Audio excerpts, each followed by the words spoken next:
Adema Igbo Chineke kere ma chọọ ezigbo apụliche Igbo dị some eji m n'aka n'ebe ahụ n'ugbu a niile enweta onwe gị. Very quick one.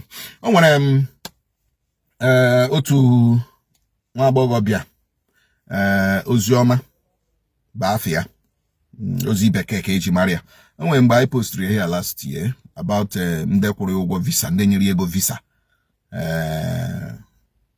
disappear, you know, maybe because of ndị kwụrụ ụgwọ visa nọ na-achụgharị ya.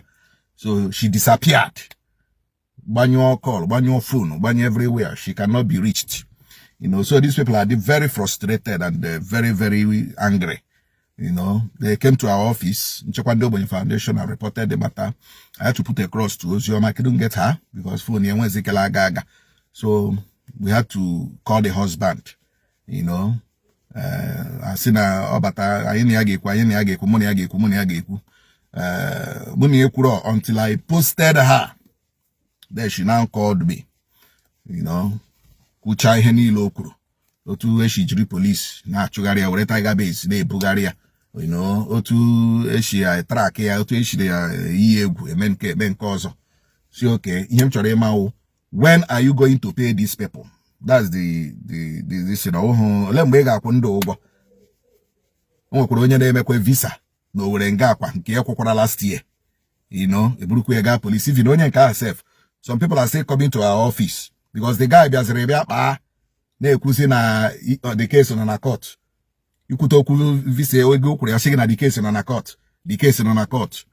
We will call that guy out. Manoka I prepare our this thing. We'll call him out. Man, we are facing those Ibeke for now. And of course, those Ibeke won't zero na radio.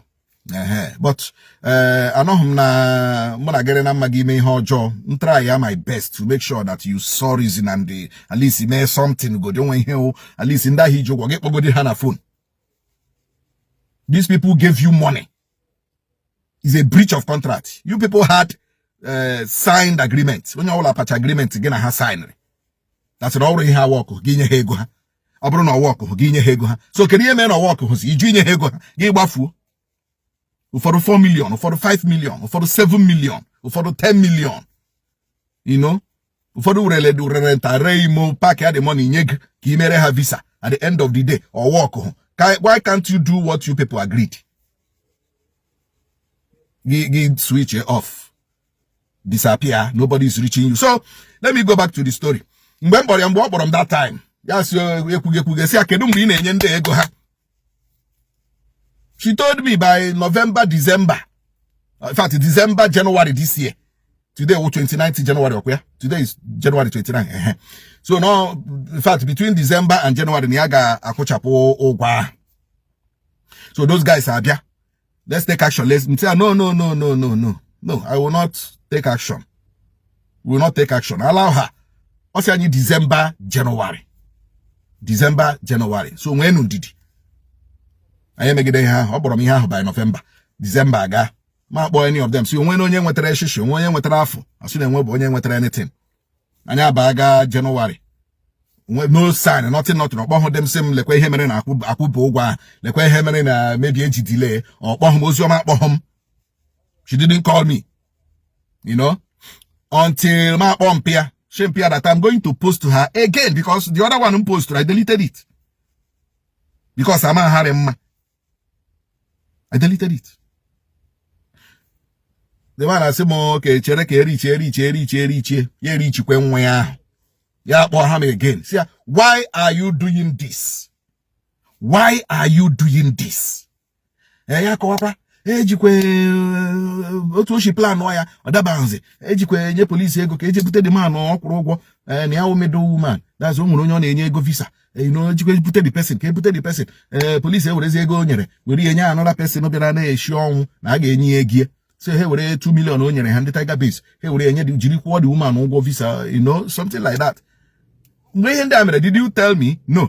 Did you even call me? No. Did you tell me lekwe na ihe ahụ gwara m no by December and January ka ị ga-akwụ ndị ụgwọ lekwe ihe mere na omehozi?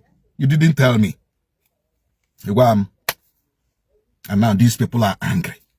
And now these people were thinking maybe you know so okay, because you know, no, they have come to our office and we must do our duty and we must do our job. So this is us. This is nchekwa ndị ogbenye asking Ozioma to pay ndị niile kwụrụ ụgwọ visa ego ha. It is in the agreement you people signed in the lawyer's office. You signed, they signed, a lawyer signed. Pay them their money. Pay them their money. We are talking about 70 to 80 million naira here. It's not a small money. Eh?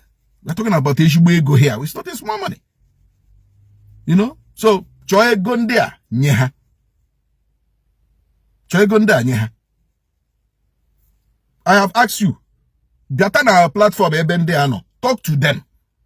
You see the try here, but I never take it again, track again, this and that.